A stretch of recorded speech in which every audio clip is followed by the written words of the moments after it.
Good evening, everyone. How's everyone doing tonight? Welcome to Seeds of Faith. I'm Teresa. This is our pause for thought moment, and it is going to be absolutely incredible.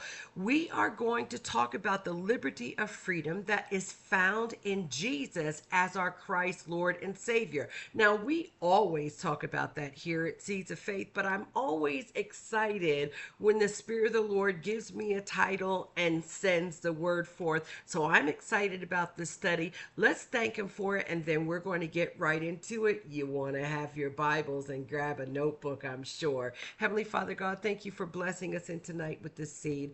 We ask that it would nourish our spirit, soul, and body as we embrace it to stand upon it for your glory. In Jesus' mighty name we pray. Amen. And what say you, Seeds of Faith? Amen. 3 scriptures, lots of wisdom. Let's get into it. Our first scripture tonight is Galatians chapter 3, verse 22. I'll give you a moment to get there. Always remember that I will have a list of the scriptures that we've reviewed in each video in the descriptions, along with some other things. So I always like to encourage everybody to go to the description box. All right, are you there? Galatians chapter 3, verse 22. Come on. Let's read. But the scriptures declare that we are all prisoners of sin. So we receive God's promises of freedom only by believing in Jesus Christ. So God's promise of freedom, liberty, is found where? Only in Jesus Christ. Well, Teresa, I just don't understand, because God sent Jesus. So why isn't our liberty of freedom in God? Huh? It is, because God is Jesus. Jesus is God. He is the Holy Spirit, and Jesus is the Holy Spirit. They are one. Do you understand? And yet they are individual components. All right.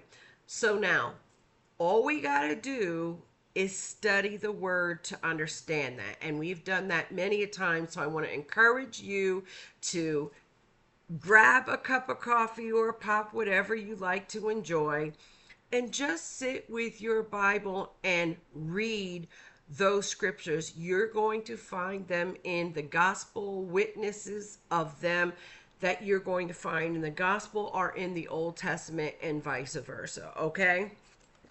And if you need a list of those scriptures, just contact me and I would be glad to give them to you. But for tonight, we're going to understand that God has given us a gift when giving us Jesus. Now, this is an actual, I should say, video 1 of a 3-part mini series that I'm going to be sharing with all y'all from today into next week. Okay, so you don't want to miss anything, y'all. Make sure you subscribe and set those post notification bells to all, so that you will be notified when the videos upload. And in fact, our next study is a biggie, and it is going to be alive, and that's going to take place on Monday. Okay. All right, so we now receive that God has given us a gift in Jesus, and He declares that that gift is the liberty of freedom. And it's not just a gift, but it's a gift that bears promise. It's a gift that bears witness to the promises of God. Now, we've studied many a times here that God declares that not one of His words are going to return unto Him void. So every promise that is ours, we need to receive. We need to digest it so that we can obtain the blessings that are in them. Amen.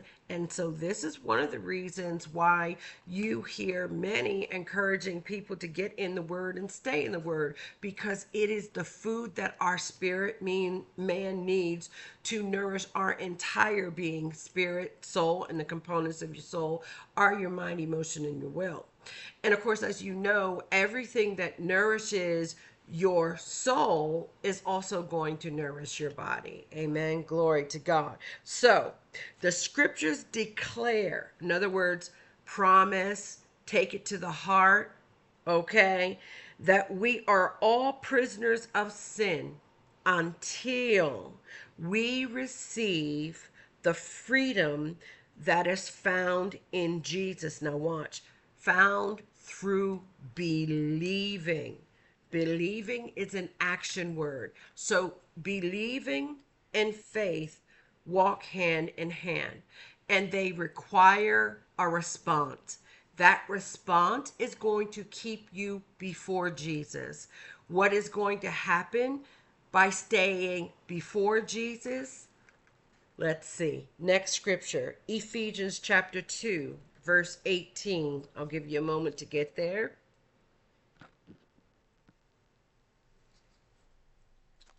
You ready? Here we go. For through him we both have access to the Father by one Spirit. Through him, through Jesus, we have access to the Father, the Most High, okay, by one Spirit, because God is one with Jesus, is one with the Holy Spirit. And when we are one with Jesus, we then are reconciled to God through Jesus and the Holy Spirit.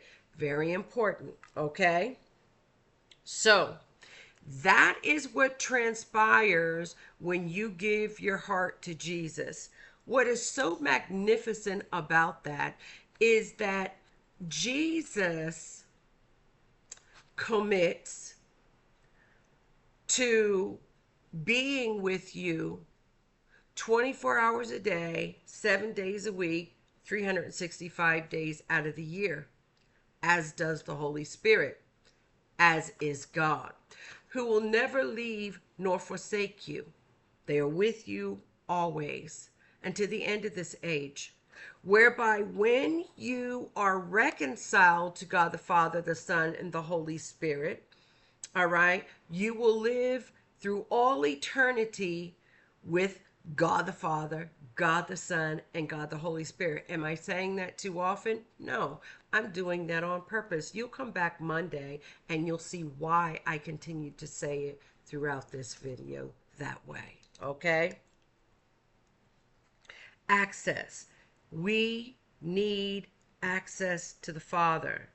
Just like we need Jesus, we need access to the Father, and it is imperative that we allow ourselves to be accessible to the Holy Spirit and to access the Holy Spirit upon our need. Amen. He is our comforter. He's called that for a reason. Let's go to our last scripture for tonight, Proverbs chapter 18, verse 10. The name of the Lord is a fortified tower. The name of the Lord is a fortified tower. I liken that as a lighthouse, okay? The righteous run to it. Now watch. Here's a covenant promise right here at the end of the scripture. The righteous run to it, watch, and are safe. Not could be, not might be, not should have been, are. So the lighthouse keeps you flowing on the path, on the direction that you are appointed to go. And in doing so, will keep you safe. Should you have need of direction, where do you go? Should you have need of understanding, whom do you seek? Jesus. Should you have need of arms and comfort, who do you call on? God the Father, through Jesus the Son, and the Holy Spirit. And when you call on them anxious, thinking that maybe they might take care of you. Is that correct? No. You call on them confidently, knowing that God has already sent Jesus to care for you and to lead you and to shepherd you, right? He is your salvation whenever you need him. He is your deliverer whenever you need him. He is the word of God that you need to stand upon. He is your tower. He is your victory. He is your strength. That is the liberty of freedom that he possesses.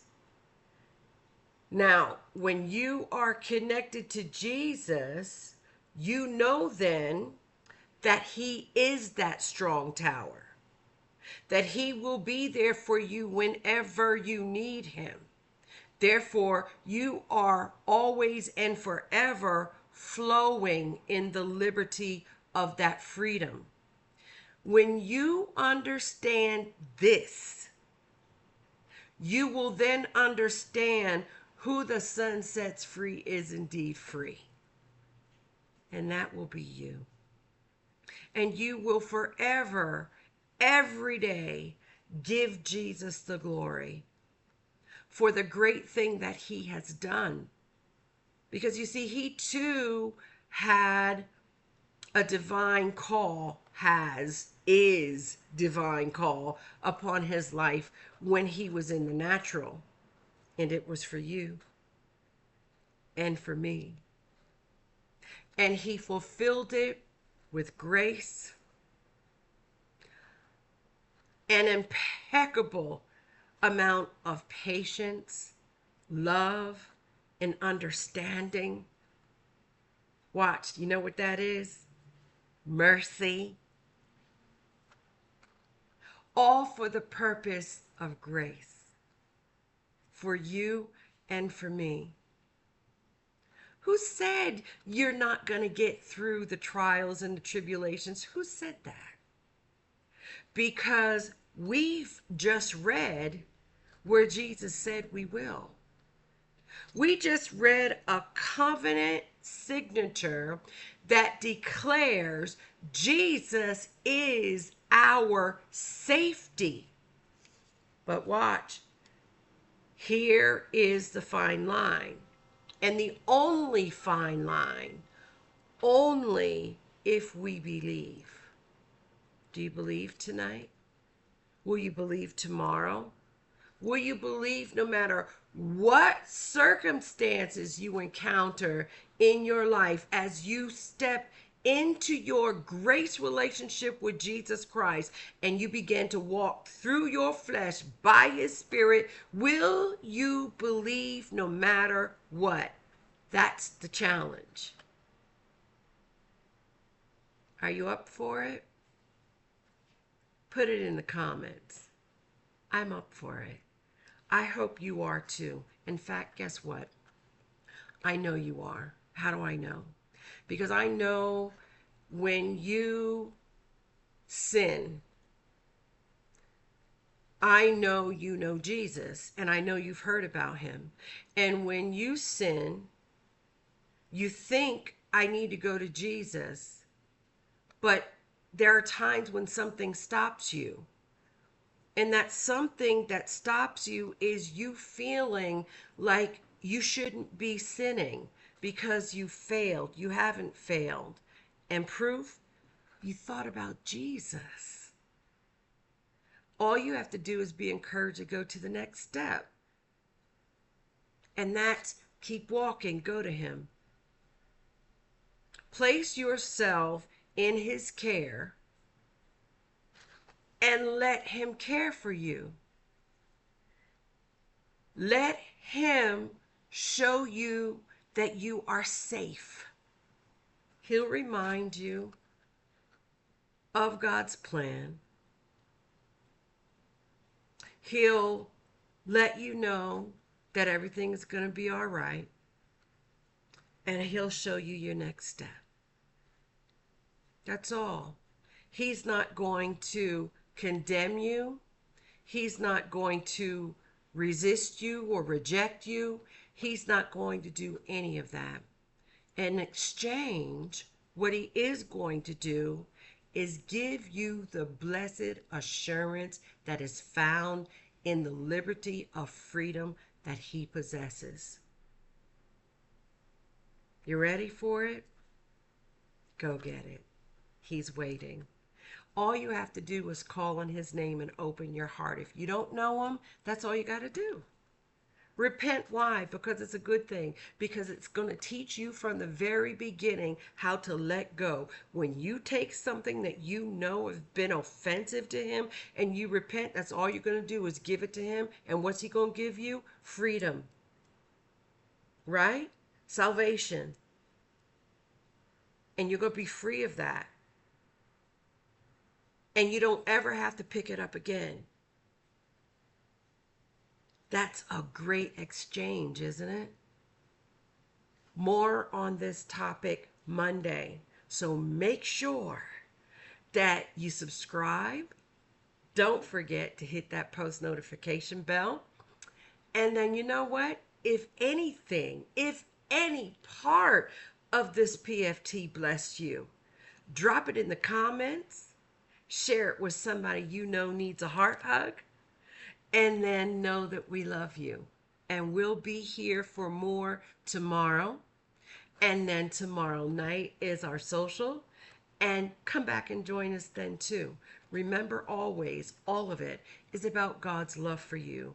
And you coming to a place where you will finally accept the freedom that you possess walking through this flesh by the Spirit of God without any condemnation, without any doubt or fear. Amen. And that makes Matthew chapter 6 come alive in your heart 24 hours a day, 7 days a week, 365 days out of the year, doesn't it? Yep, it sure does. I'll see you tomorrow. Have a wonderful night and enjoy your Friday. Until then, good night, everybody.